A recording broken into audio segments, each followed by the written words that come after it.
찬송 부르겠습니다. 찬송가 352장입니다.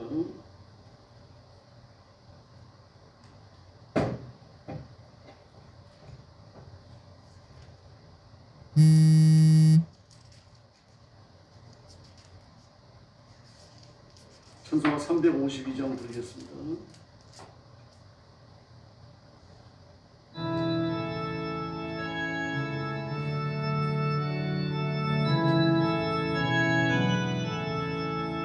십자가 운변더러 종일에 일어나 기들고 앞서 나가 담대히 싸우라.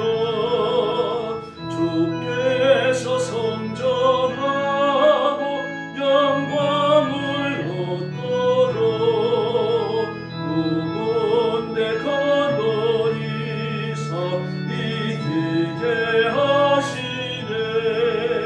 십자가 운변더러 종일에 일어나 그 나팔 소리 듣고 곧 나가 싸우라. 주 없는 원수 앞에 주 따라갈 때에 예수 힘을 줘서 강하게 하시네. 십자가 운변더러 종일에 일어나 내 힘이 부족하니 주 권능 믿어라. 복음에 갇혀 널 기도하면서 너 맡은 자리에서 충성을 다하라. 십자가 운변더러 종일에 일어나 이날에 접전하고 못해가 성전은 권사타락 영생을 얻으며 영광의 주와 함께 왕노릇하리라.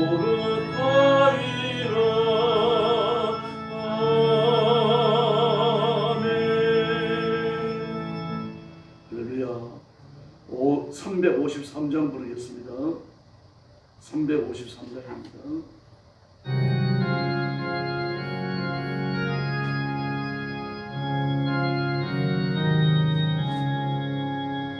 십자가 운동되어서 예수를 따를 때 무서워하는 마음으로 주 모른 채 할까. 나의 주 그리스도 나를 성량했으니 나 십자가를 벗어로 저멸류 만쓰리. 무성도 피를 흘리며 큰 싸움 하는데 나고 지편이 누워서 상받기 하는가. 나의 주 그리스도 나를 성량했으니 나 십자가를 벗고 저멸류 만쓰니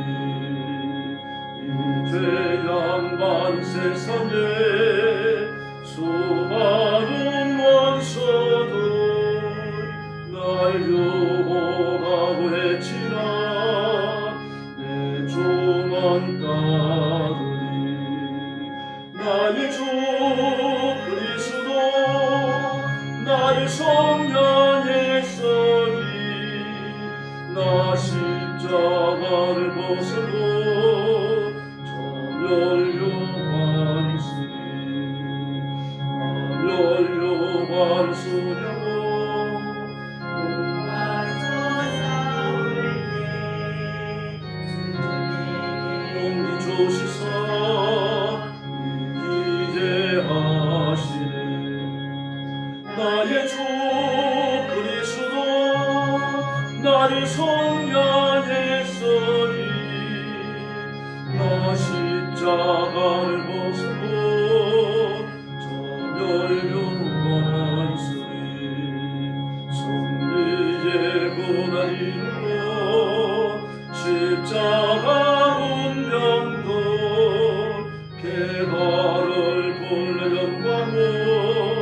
주님께 돌리 나의 주 그리스도 나를 성량했으니 나 십자가를 벗으고 저멸명하리니. 할렐루야. 신앙 고백하겠습니다. 나는 전능하신 아버지 하나님 천지의 창조주를 믿습니다. 나는 그의 유일하신 아들 우리 주 예수 그리스도를 믿습니다. 그는 성령으로 잉태되어 동정녀 마리아에게서 나시고 본디오 빌라도에게 고난을 받아 십자가에 못 박혀 죽으시고 장사된 지 사흘 만에 죽은 자 가운데서 다시 살아나셨으며 하늘에 오르시어 전능하신 아버지 하나님 우편에 앉아 계시다가 거기로부터 살아있는 자와 죽은 자를 심판하러 오십니다. 나는 성령을 믿으며 거룩한 공교회와 성도의 교제와 죄를 용서받는 것과 몸의 부활과 영생을 믿습니다. 아멘. 사랑의 아버지 감사합니다. 죄와 허물로 죽은 저희를 그리스도의 보혈로 씻겨 의인을 삼으시고 하나님의 자녀가 되게 해주셨으니 감사합니다. 오늘도 하나님 앞에 엎드려 구원의 은총을 감사하며 찬양과 경배를 바칩니다. 머리 숙인 사랑하는 성도들, 영상으로 예배에 참여하는 성도들 기억하시고 주께서 복을 내려 주시옵소서. 주님을 사랑하는 불붙는 마음을 주시고 하나님 앞에 복종하는 간절함을 주시고 기도의 응답 받고자 하는 사모하는 마음을 주셔서 주님과 일생을 동행하며 순간순간 동행하며 내가 주님께 붙어있음을 확인하는 귀한 종들이 되게 하여 주시옵소서. 자비하신 아버지, 오늘도 죽음의 전쟁터와 재난의 현장과 온 세상에 흩어져 복음 전하는 신실한 선교사님들, 주의 종들, 사랑하는 성도들을 기억하시고 그 가정과 가족을 보호하여 주시옵소서. 선교의 현장마다 기적을 베풀어 주시고 그 눈물과 열정을 통하여 영혼을 건지게 하시며 하나님께서 그 사역을 위하여 필요한 은혜를 아낌없이 부어주시기를 원합니다. 필요한 물질을 공급해 주시고 강건하게 하시고 필요한 사람들을 허락하여 주시옵소서. 오늘도 저희들이 모여서 하나님의 말씀을 나누면서 하나님의 음성 듣기를 원합니다. 이 말씀을 들으며 하나님의 뜻을 깨닫게 하시고 순종을 결심하는 귀한 시간이 되게 하여 주시옵소서. 예수님의 이름으로 간절히 기도 올리옵나이다. 아멘. 네, 하나님 말씀 봉독하겠습니다. 요엘서 3장입니다. 요엘서 3장 1절 말씀부터 제가 먼저 봅니다. 보라, 그날 곧 내가 유다와 예루살렘 가운데에서 사로잡힌 자를 돌아오게 할 그때에 내가 만국을 모아 데리고 여호사와 골짜기에 내려가서 내 백성 곧 내 기업인 이스라엘을 위하여 거기에서 그들을 심문하리니 이는 그들이 이스라엘을 나라들 가운데에 흩어버리고 나의 땅을 나누었음이며 또 제비 뽑아 내 백성을 끌어가서 소년을 기생과 바꾸며 소년을 술과 바꾸어 마셨습니다. 두로와 시돈과 블레셋 사방아, 너희가 나와 무슨 상관이 있느냐? 너희가 내게 보복하겠느냐? 만일 내게 보복하면 너희가 보복하는 것을 내가 신속히 너희 머리에 돌리리니 곧 너희가 내 은과 금을 빼앗고 나의 징계한 보물을 너희 신전으로 가져갔으며 또 유다 자손과 예루살렘 군들을 홀라 족속에서 팔아서 그들의 영토에 멀리 떠나게 하였음이니라. 보라, 내가 그들을 너희가 팔아 이르게 한 곳에서 일으켜 나오게 하고 너희가 행한 것을 너희 머리에 돌려서 너희 자녀를 유다 자손의 손에 팔리니 그들은 다시 먼 나라 스바 사람에게 팔리라. 여호와께서 말씀하셨느니라. 너희는 모든 민족에게 이렇게 널리 선포할지어다. 너희는 전쟁을 준비하고 용사를 정리하고 병사를 다 가까이 나와 서서 올라오게 할지니라. 너희는 보습을 쳐서 칼을 만들지어다. 낫을 쳐서 창을 만들지어다. 약한 자도 이르기를 나는 강하다 할지어다. 사면의 민족들아, 너희는 속히 와서 모일지어다. 여호와여, 주의 용사들로 그리로 내려오게 하옵소서. 민족들은 일어나서 여호사가 골짜기로 올라올지어다. 내가 거기에 앉아서 사면의 민족들을 다 심판하리로다. 너희는 야채스라 곡식이 이것도 다 와서 밟을지어다. 포도주 틀이 가득히 차고 포도주 독이 넘치니 그들의 악이 크니로다. 사람이 많으며 심판의 골짜기에 사람이 많으며 심판의 골짜기에 여호와의 날이 가까우니로다. 해와 달이 캄캄하여 별들이 그 빛을 가지도다. 여호와께서 시온에서 부르짖고 예루살렘에서 목소리를 내치리니 하늘과 땅이 진동하리로다. 그러나 여호와께서 그의 백성의 피난처 이스라엘 자손의 산성이 되시리로다. 그런즉 너희가 나는 내 성산 시온에 사는 너희 하나님 여호와인 줄 알 것이라. 예루살렘이 거룩하리니 다시는 이방 사람이 그 가운데로 통행하지 못하리로다. 그 날에 산들이 단 포도주를 떨어뜨릴 것이며 작은 산들이 젖을 흘릴 것이며 유다 모든 시내가 물을 흘릴 것이며 여호와의 성전에서 새 힘이 떠나서 십진 골짜기에 되리라. 그러나 애굽은 황무지가 되겠고 에돔은 황무한 들이 되리니 이는 그들이 유다 자손에게 포악을 행하여 무지한 패를 그 땅에서 흘렸음이니라. 유다는 영원히 있겠고 예루살렘은 대대로 있으리라. 21절 같이 공부합니다. 내가 전에는 그들의 피 흘림 당한 것을 갚아주지 아니하였거니와 이제는 갚아주리니 이는 여호와께서 시온에 거하심이니라. 아멘. 할렐루야. 요엘서 3장은 이방인에 대한 심판을 이야기합니다. 유대를 둘러싸고 유대를 침략하고 괴롭혔던 그 이방 민족이 망한다는 그런 선고입니다. 특히 하나님의 심판이 하나님의 백성들부터 시작됐다는 점을 주의하셔야 합니다. 북왕국 유다, 북왕국 이스라엘이 아수르에 망하고 남왕국 유다는 바벨론에 잡혀가고 그리고 나서 하나님이 그 주변 이방 국가들을 심판하시는 겁니다. 이 날을 여호와의 날이라고 불렀습니다. 그러므로 하나님의 나라, 하나님의 백성들이 심판당하고 온 세상에 그 불순하고 악으로 뭉쳐진 마귀의 왕노릇을 받아들이고 그 앞에 복속되어졌던 이방 제국을 심판하시는 그 심판의 날, 그게 바로 여호와의 날입니다. 그 날에 대한 것입니다. 그래서 1절 이하의 말씀을 보면 이스라엘 대적들에 대한 경고입니다. 1절에 보니까요, 보라 그날을 그랬습니다. 그날이 언제입니까? 이스라엘 백성을 사로잡힌 자의 땅, 수영 생활을 하고 유배 생활을 하던 그 바벨론에서 돌아오게 할 그때에 그랬습니다. 이스라엘 회복의 역사가 일어나는 거죠. 하나님의 은총이 회복되고 축복이 회복되고 버려졌던 이스라엘이 다시 고국으로 돌아옵니다. 또 오늘 하나님께서 뭐라고 말씀하십니까? 내가 전에는 이스라엘 괴롭힌 나라들을 심판하지 않았는데 이제는 하겠다. 그 이유가 뭡니까? 21절에 보니까 여호와께서 시온에 거하시겠습니다. 그렇게 말씀하십니다.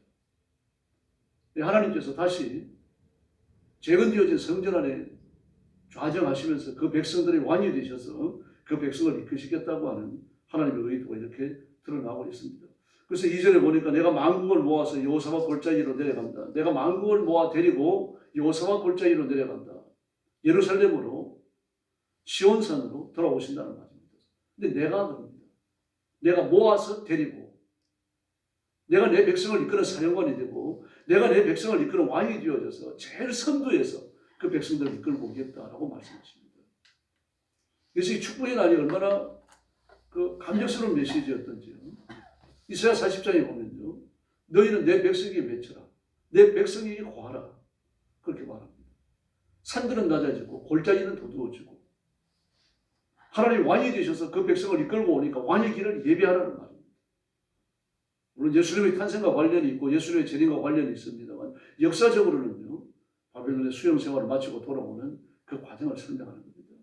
같은 말씀을 하십니다. 내가 내 백성을 이끈다.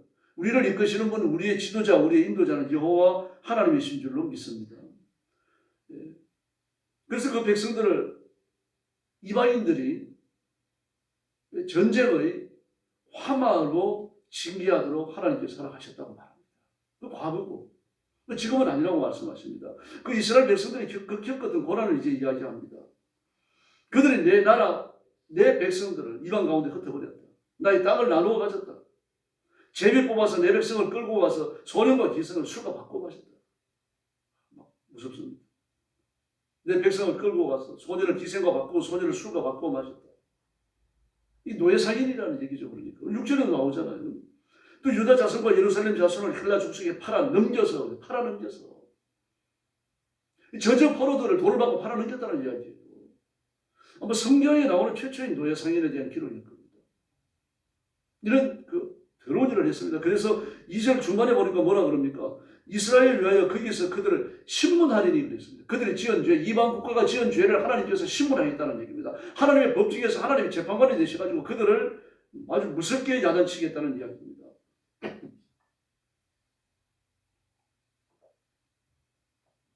또 5절에 보니까요. 너희가 내 은과 금을 빼앗아갖고 나의 진귀한 보물을 너희 신전으로 가져갔다. 이게 바벨론을 한 게 아닙니다. 역대 21장을 보면 요람 왕 때 이런 일이 또 벌어져요. 요람 왕 때.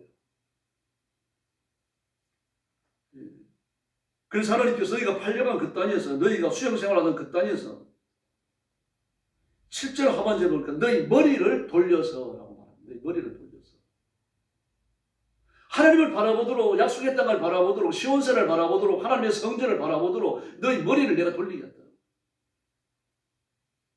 하나님 구원하셔야 구원받는 겁니다. 그래서 생의 마지막 문을 열면서 구원받는 사람들이 적지 않습니다. 이 땅에서도 마찬가지입니다. 하나님께서 은혜의 문을 여셔야 하고 구원의 문, 축복의 문을 여셔야 할 줄로 믿습니다. 이 큰 은혜가 저와 여러분들에게 임할 줄로 믿습니다. 그래서 9절 말씀에 보니까 이제 그 대적을 심판하시겠다고 말씀하십니다. 9절 이하에서 17절까지요. 너희는 민족이 이렇게 널리 선포하라. 너희는 전쟁을 준비하라. 아주 무서운 전쟁의 화마에 휘말리게 될 거라는 얘기입니다. 용사를 격려하고 병사들을 가까이 오게 하라. 너는 보석을 쳐서 칼을 만들어라.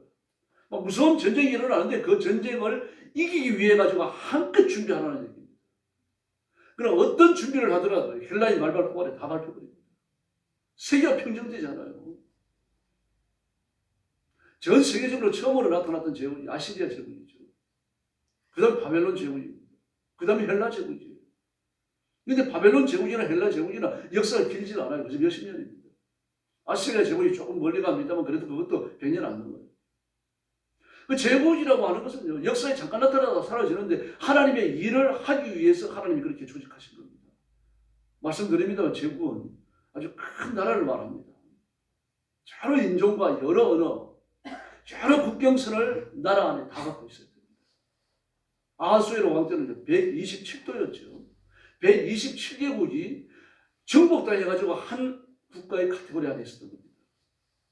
그 수많은 제국을 일으키시는데 그 제국의 수명은 짧아요. 왜냐고 하면 하나님의 형벌을 집행하고 하나님의 심판을 집행하고 사명이 끝나니까 역사의 무대에서 사라지는 겁니다. 그러나 나타나는 그때는 아주 강렬하죠.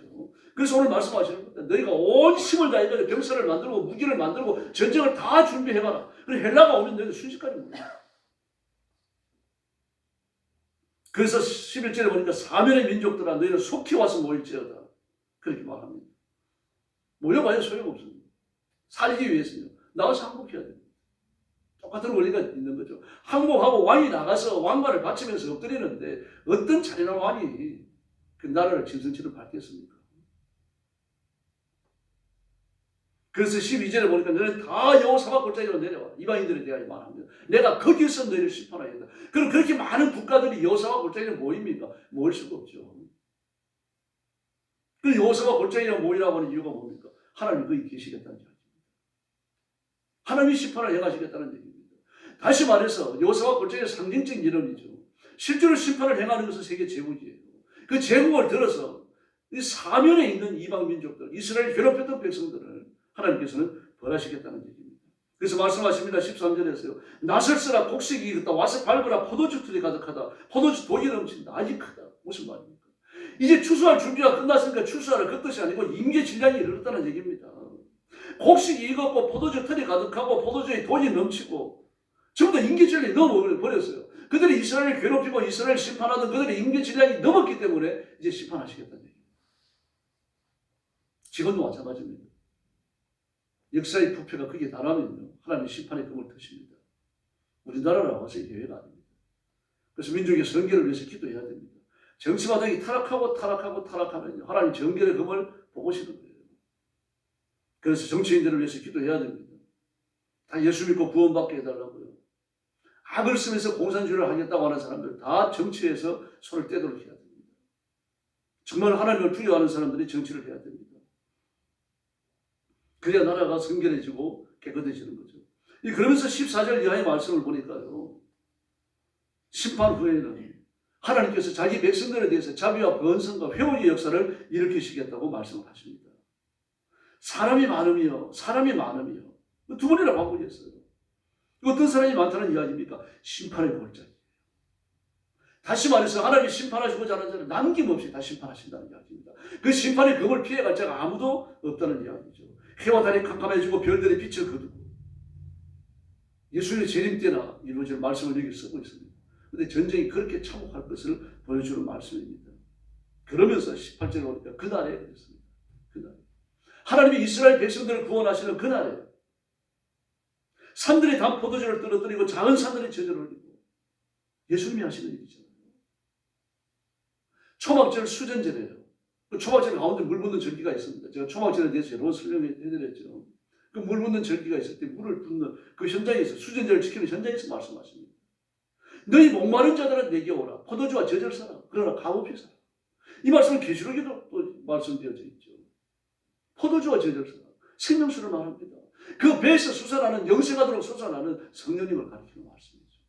예수 믿는 사람, 신앙을 고백하는 사람, 죄 용서하는 사람이, 죄 용서받은 사람에게는요 성령님이 임하시고 거치지 않는 생수의 강이 흐르게 하실 줄로 믿습니다. 이 복을 이미 받았는데 우리는 풍성함을 놓치고 있습니다. 그 풍성함을 회복해야 됩니다. 그래서 하나님께서 말씀하십니다. 유다는 영원히 이겼고 예루살렘은 대대로 있습니다. 이스라엘이 빠졌습니다. 그럼 호세아서에는 어땠습니까? 이스라엘이 돌아온다라고 말하죠. 그렇죠. 여러분이 이스라엘입니다. 그래서 그 말씀은 그렇게 응답되고 이루어지는 것입니다. 하나님께서 피 흘림 당한 것을 전에는 갚아주지 않았지만 이제는 갚아주겠다고 말씀하십니다. 그래서 오늘 아침 하나님 앞에 엎드려 기도하시면서 그저 마음껏 구하시기를 바랍니다. 그 요엘서도 나오고 호세아서에서도 나왔습니다만 에스겔서에도 나왔죠. 너희가 고난당한 날수를 기억해서 내가 고난당한 것 이상으로 갚아주겠다고 말씀하시잖아요. 모세의 기도에도 나옵니다. 그러므로 좀 힘들고 어렵더라도요. 하나님 앞에 복종하기를 계속하십시다. 그리고 우리가 죄를 짓고 멸망하는 게 아니라 죄를 짓고 멸을 받더라도 회개하고 돌아오면 하나님 은혜를 주십니다. 그러므로 그리스도인을 망하게 하는 고난이 있을 수 없어요. 어쨌든 시험이 오고 위기가 오고 어려움이 왔을 때 하나님 앞에 엎드려서 믿음으로 싸우고 믿음으로 이기고 믿음을 붙들고 나아가면요. 거기에서 우리의 헌신과 희생이 따를 거 아닙니까? 하나님이 그걸 전부 기억하셨다가 갚아주시겠다고 말씀하십니다.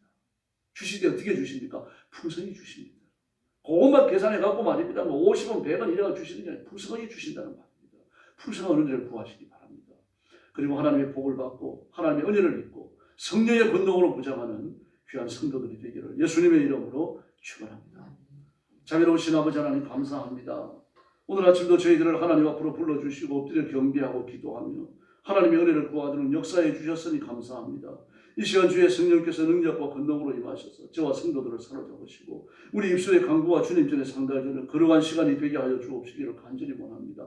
혹시 범죄하였을지라도 용서해 주시고 성결한 입술로 회개의 입술로 깨끗한 입술로 드리고 부르시는 그 기도에 주님께서 응답하시고 이루어 주시기를 간절히 원합니다. 마음의 소원을 이루시고 그 기도의 간절함을 응답하시고 하나님의 기적으로 충만하게 채워주시옵기를 간절히 원합니다. 자비하신 하나님 아버지, 우리 성도들을 주님께 맡겼습니다. 하나님의 가슴에 품어주시기를 바랍니다. 하나님이 보호하시는 것을 믿습니다. 천군과 천사들을 보내어 지키시는 것을 믿습니다. 이 사실을 믿으며 오늘 하루도 승리하며 살게 하시고 담대히 살게 하시고 당당하게 살아가게 하여 주옵시기를 원합니다.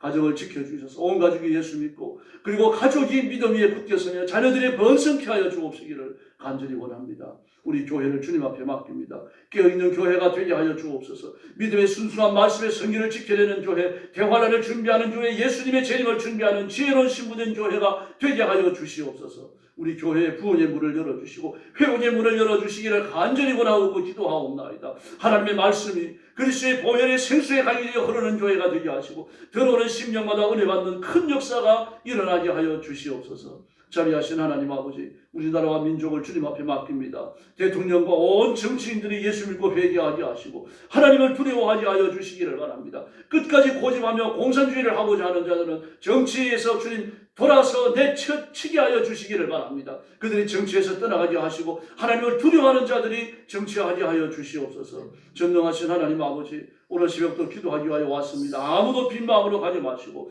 힘을 다하여 부르짖고 기도하고 응답받는 귀한 복을 허락해 주시옵소서. 예수님의 이름으로 간절히 기도 올리옵나이다. 아멘. 주기도 드리겠습니다. 하늘에 계신 우리 아버지, 아버지의 이름을 거룩하게 하시며 아버지의 나라가 오게 하시며 아버지의 뜻이 하늘에서와 같이 땅에서도 이루어지게 하소서.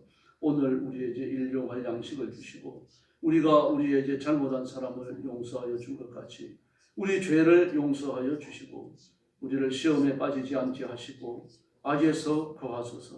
나라와 권능과 영광이 영원히 아버지의 것입니다. 아멘. 합심 기도하겠습니다. 찬양하신 아버지 하나님 은혜를 감사합니다. 오늘 아침도 주님 손에 이끌려 주 앞에 나와왔습니다. 이 시간 머릿속에 성도들을 기억하시고 이 하나님 복을 내려주시기를 간절히 원하고 기도합니다. 하나님의 말씀을 따라 살게 하시며 은혜를 따라 살게 하시고 생명의 본능을